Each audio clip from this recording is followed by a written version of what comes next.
Hello, everybody. Welcome back. We are here for day 3 of our LAC Summit, a whole week of sharing and learning. And before we jump in with today's session, I just want to take a moment to tell you a bit about us again. And so my name is Emma Burns. I am the Professional Learning Coordinator at Consilience, which is the sponsor of this event and the company that organizes the Learning Analytics Collaborative.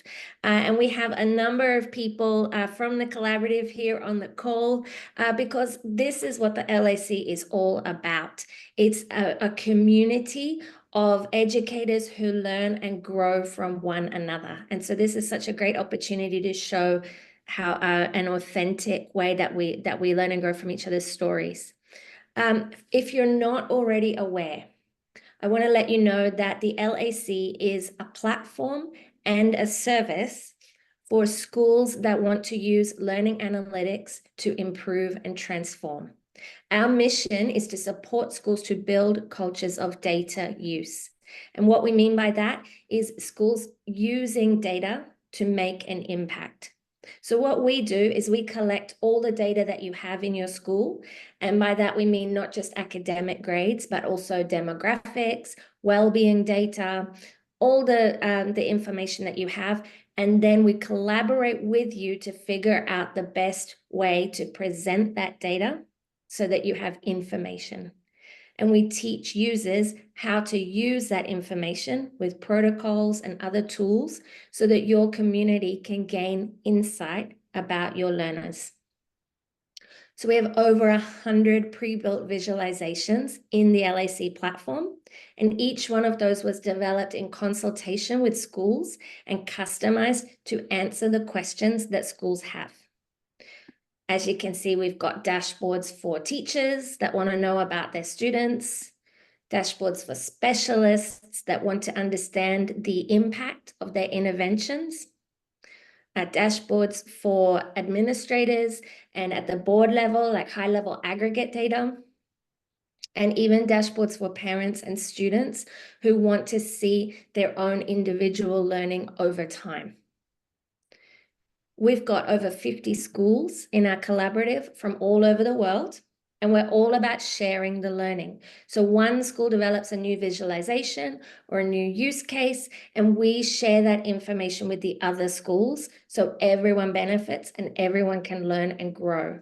And one of the ways that we're doing that is with this virtual summit. It's our first time that we're doing this, and it's been such a great success bringing everybody together and having schools share their learning journeys and show how they're developing.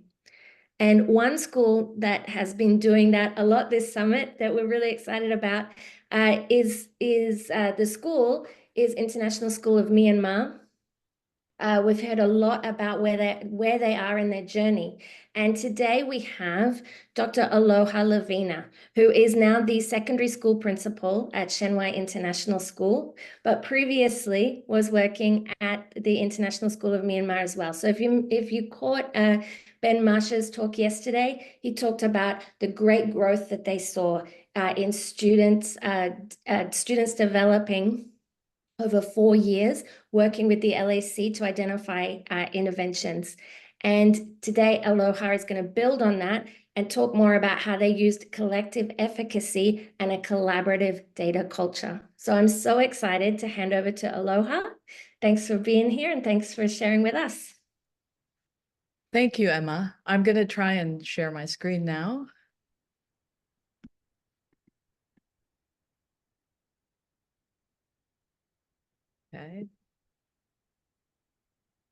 Okay. It's very good to be here with everybody and those who will be viewing this presentation later as a recording. I think that in a school day, people are teaching perhaps right now, so they're not able to be here live. Thank you so much for those of you that are attending. This is a story of how a school started their data culture. And I want to tell you a little bit about the behind the scenes work that we did at International School, Myanmar. So the first thing we need to do is to establish our relationship with data. So I'd really like those of us that are here to share your personal relationship with school data and the use of school data in your particular context. So we'll take a few minutes to write that down in the chat box.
Thank you, Abhishek. I think that, yes, I think being here, we are curious about how different schools build their data culture. And that's why this is such a great conference and a gathering of educators to have those conversations and to start those conversations.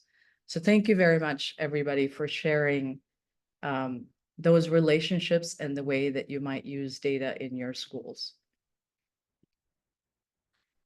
Okay, I need to close. I'm so sorry. I'm Zoom rusty. Okay, here we go. All right, so the themes that we might find when we are attending a lot of these talks and presentations is these kinds of themes. And I think at Myanmar, we found that we had to build our relationship with data first.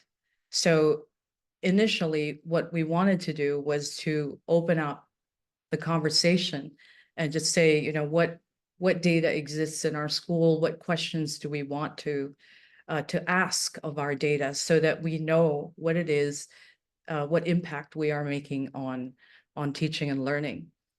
And so this is the data story at IS Myanmar. And it opened up when we were looking at our MAP data. So we had years and years of MAP data, and we had some concerns about a particular class. And it was a small group. It was a data officer that first year, myself, and a math teacher who had a really good relationship with data and was interested in what we could find about the students. And so the three of us set off to understand the context, to understand the curriculum historically, as well as the current curriculum, to understand our learners, and to try and have a conversation about what did everything mean.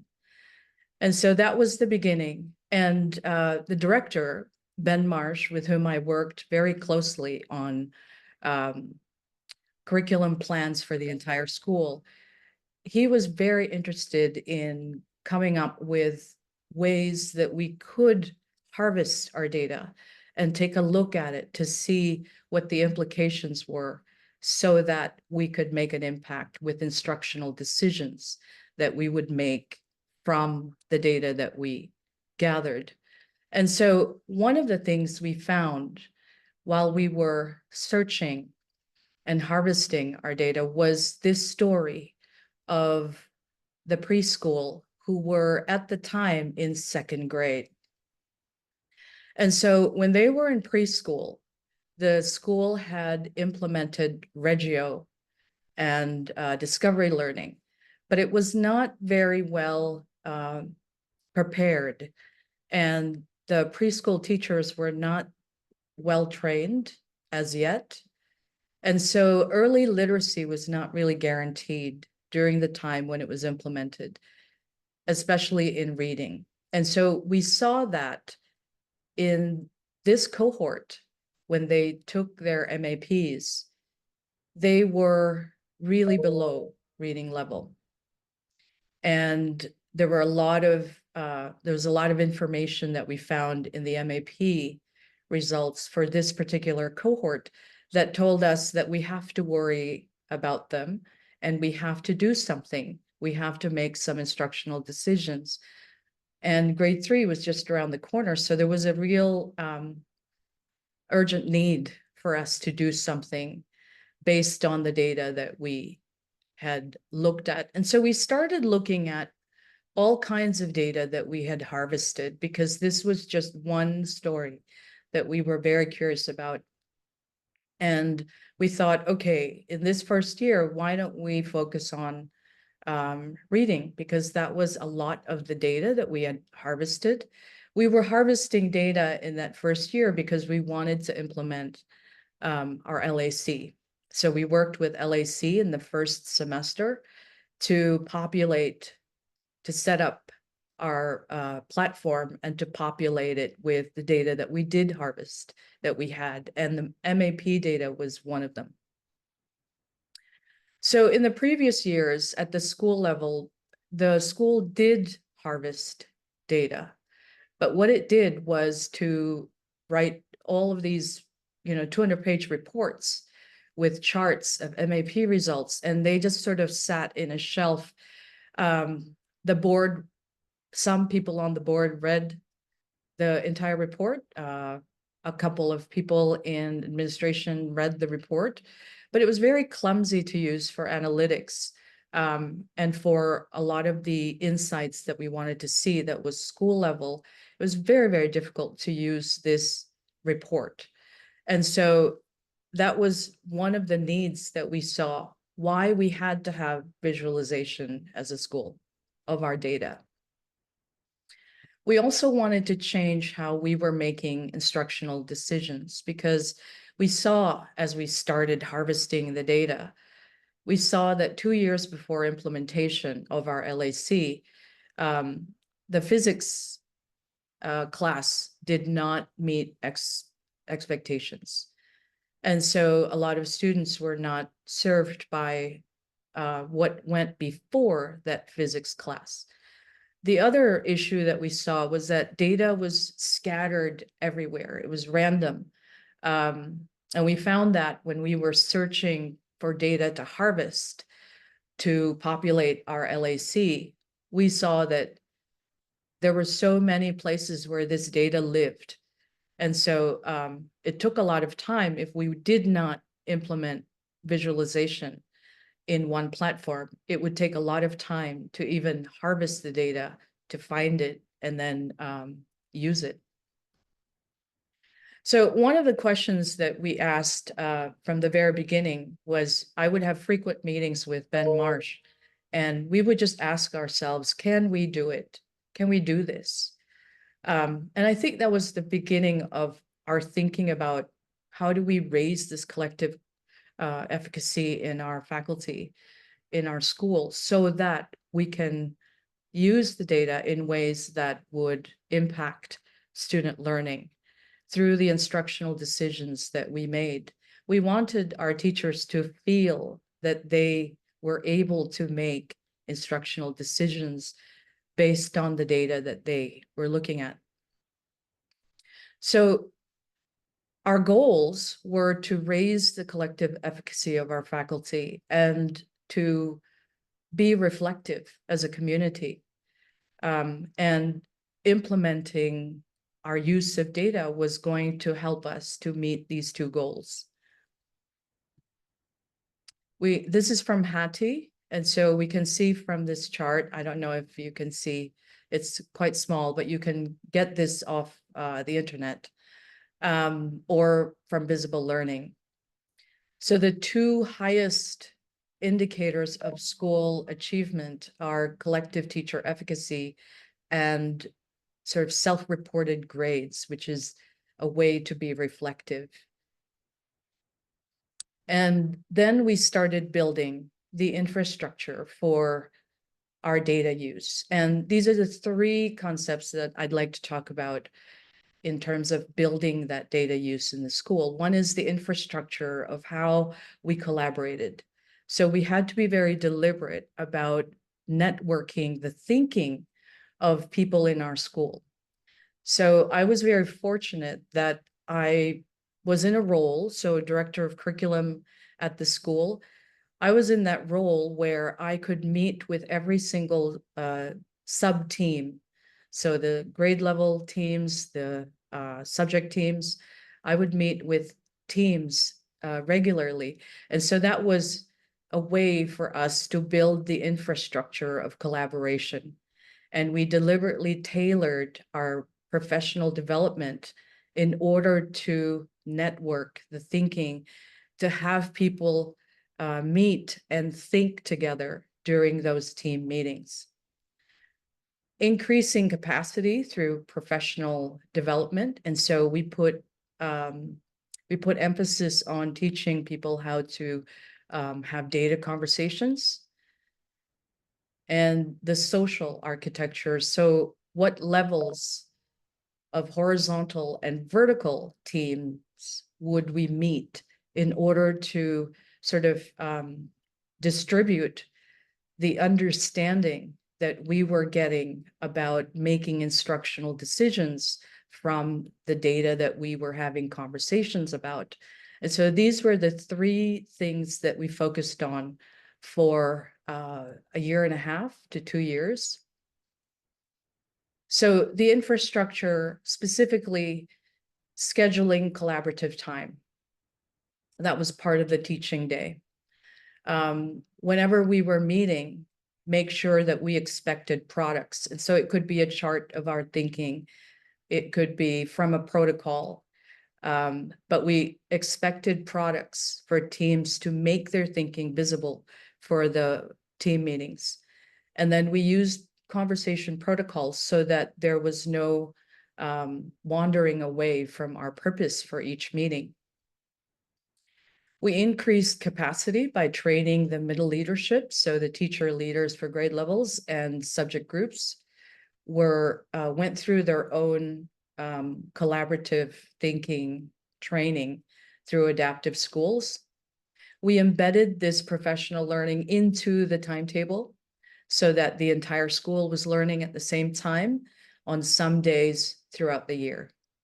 We also reframed our leadership. And so we went through the same professional learning that our teachers went through, but we did it in advance. And so we were about one semester ahead of the teachers.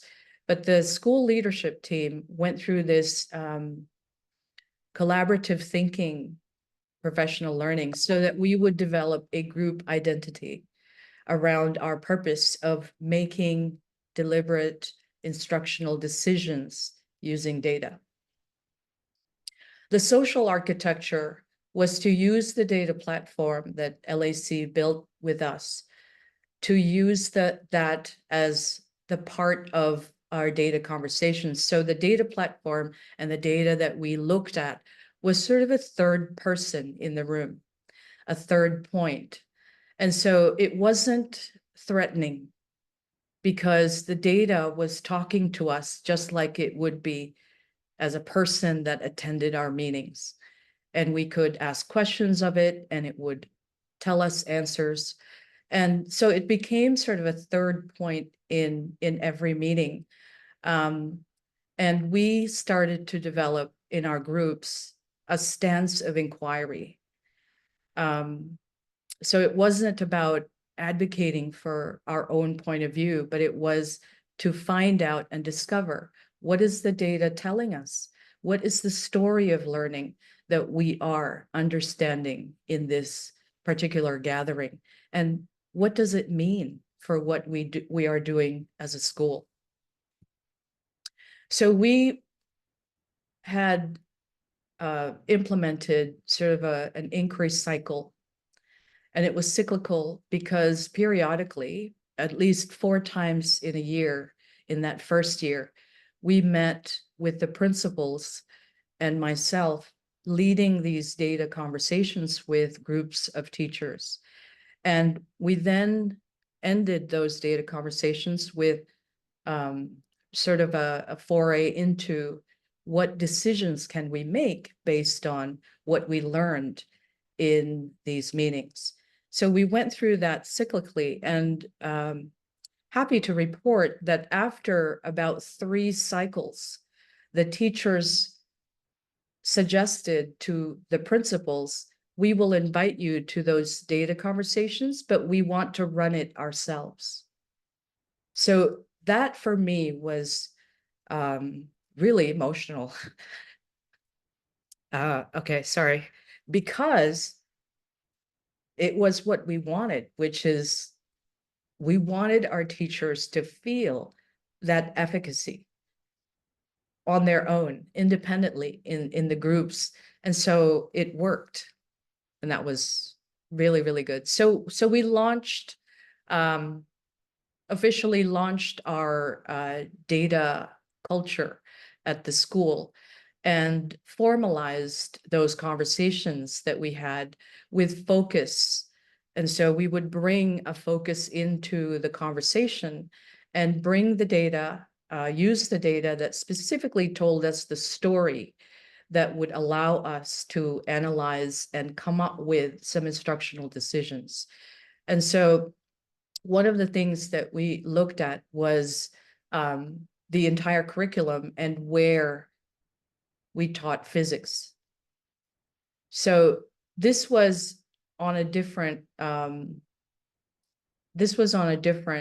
platform. So this was just like a scope and sequence that we had in our school hard drive, our school server.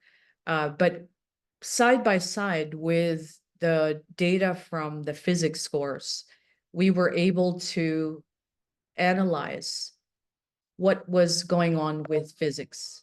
Why were the students not achieving in physics for the last couple of years?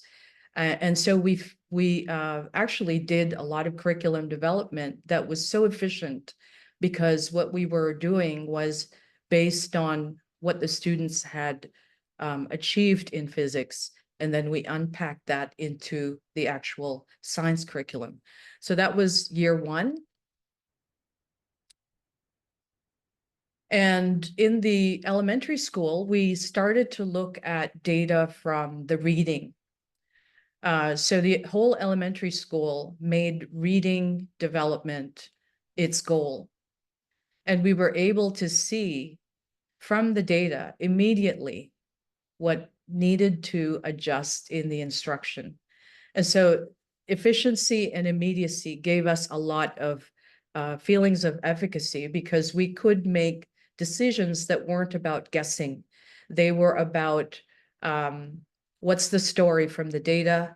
What do we do about this as a whole, as a group? And so we continued with our analysis based on the data that we had gathered. And one of the things we saw was that research was a skill or a set of skills that needed to be addressed in the entire program, from elementary school all the way up to AP. And so we decided within the semester, after looking at that data, that we would have a pilot that addresses research from elementary school. And so we had a coherent program where each teacher and grade level could decide on the research skills that they were going to augment or strengthen or introduce or develop, according to how the students would progress through the entire program, so that the research, when they got to grade 10, 11, and 12, would be a lot stronger. And I think that Ben Marsh had spoken about that, because, and that was part of what he was basing his presentation on, because the coherence that we were able to make visible using our data was just so clear that there was no question of what we needed to do as an entire school.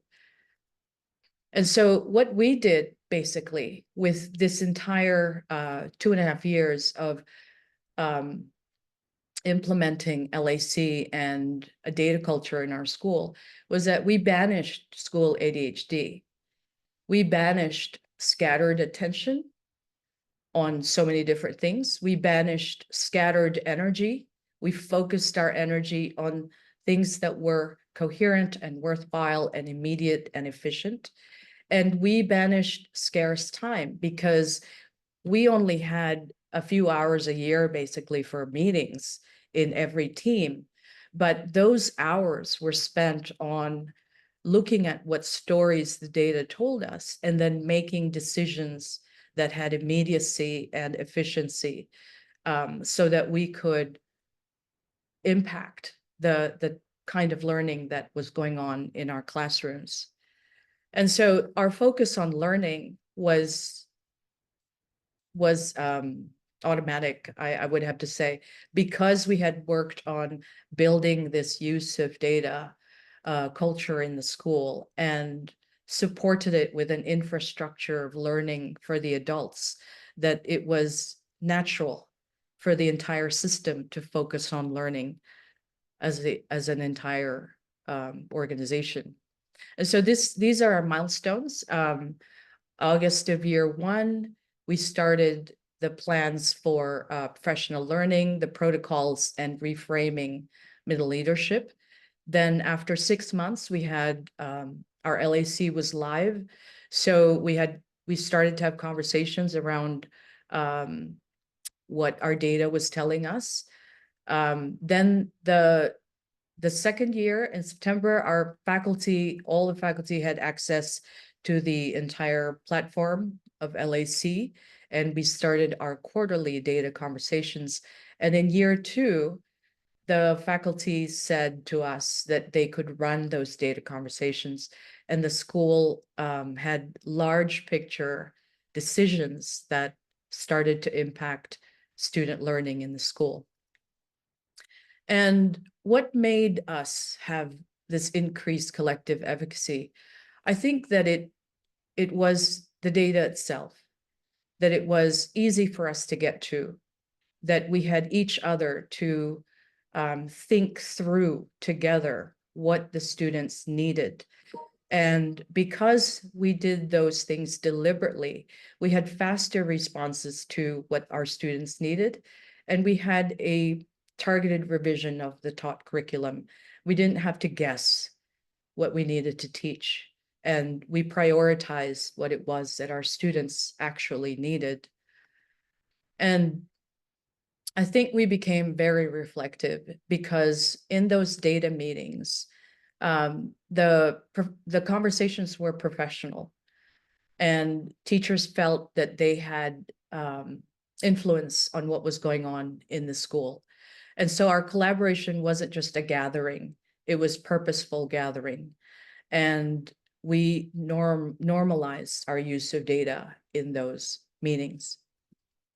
And it became a part of the school's DNA, as you may have seen in Ben Marsh's talk 4 years later. The collaborative nature of the faculty, the growing of distributed decision-making. I think that the feedback loops of our cyclical inquiry also added to why the school was so successful. We can see here a comparison between ISM's MAP scores and EARCOS.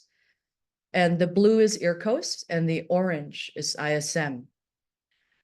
And I wanted to share this because you can see where we started to break away. Really break away was in the last 4 years, actually. And then this was reading.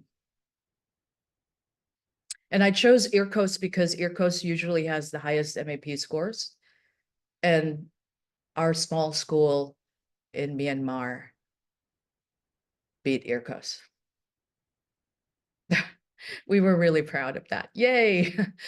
Yeah. So I think that it's about making an impact on the story of learning in our schools. And how do we know the story if we don't see it? And I think the data visualizations help us to see clearly what the real story is behind the day-to-day efforts that we have in our schools. And if we can build a culture of using that data, I think that a school has very few limits in what it can do for students. And this is why, coming from Myanmar and coming to China to work at Shenhua was an opportunity for me to once again see if we could do it. And we're at the beginning of our journey right now. But from my experience at ISM, I think that our relationships with data throughout the whole school, I think that that has really, really made a difference to our students. And that's all you can really ask for.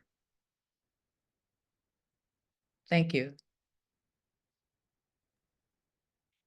Aloha, thank you so much for sharing your story. I really feel that you bring that personal aspect to a lot of what we're talking about, which can feel really disparate sometimes from the emotion and from the story. And what you said about that the teachers having that opportunity to be the leaders and to grow from having it something imposed on them to having something that they really genuinely wanted to take ownership for, that's the magic that I think we all want to see in their own school in our own schools. And yeah, it's amazing to see it work so successfully at ISM, and I'm sure at Shenhua now as well. I Yeah, wonder if we'll have everything yeah. costs. No need for fingers crossed. You have the data to support that this model works, right? So Yes. it's really exciting, and it's wonderful that you can spread that out further, and I'm sure so many people here on the call now and watching this video are going to be so inspired to do the same thing at their schools too. I love the idea of the data being the third person in the meeting. That's really Yes. powerful. Yes. I think that for cultures of schools where we are not used to interacting with our data, because they are seen as scores most of the time, especially when it's about results or like MAPs, there's a perception that it is kind of evaluative when Mm. we're looking at it. And maybe as a teacher, it might feel a bit threatening or a bit scary to have other people look at, maybe thinking that looking at your data of your students. So there is that fear, and I think it's quite natural. And so for a school that wants to use data in order to make instructional decisions, I think it's necessary to set that up as a third point in the room. And that's an idea that we learned from adaptive schools, um, to set up the architecture of a meeting so that the data is a separate point, and which means that as the facilitator of that meeting, I don't stand in front of the screen. I'm actually standing facing the screen with everybody else. And Ah, so I would facilitate the meeting so everyone is looking at the data. And that makes you, me, and this third point, which is the data. And yes. so that really, that deliberate architecture of how the meetings are organized and how they are choreographed, I think is very useful from the PD that we had done by Adaptive Schools. Oh, that's that's a really interesting. You've given me a lot of things to think about now.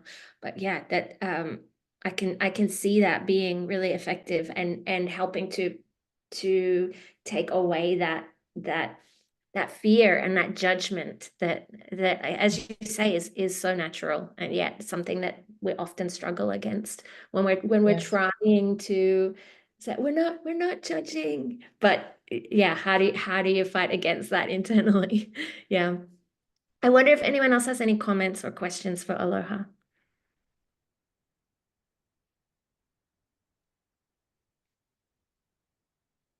I would just like to add that it's not just pleasure to work with you, Aloha, whichever school you're at, but yeah, like Emma said, you're true inspiration, and you give us a lot of food for thoughts, and really pushing our boundaries as well to what we do with other schools. So all greatly appreciated in its entirety. Thank you, Pietro. It's a pleasure to work with you as well. I also just want to, I made a connection as Aloha was speaking to a lot of what she's saying and some of the things that Matthew Savage mentions as well about the data telling a story and data being kind and warm. So we're not reducing students to numbers, we're using those numbers to understand and care about our students. And so I'm going to make another plug for Matthew Savage's talk. I think it's tomorrow. But I really recommend everybody go to that keynote address, especially if you're interested in a lot of the things that Aloha is saying as well. Okay, if we don't have any more questions, I'm going to stop the recording.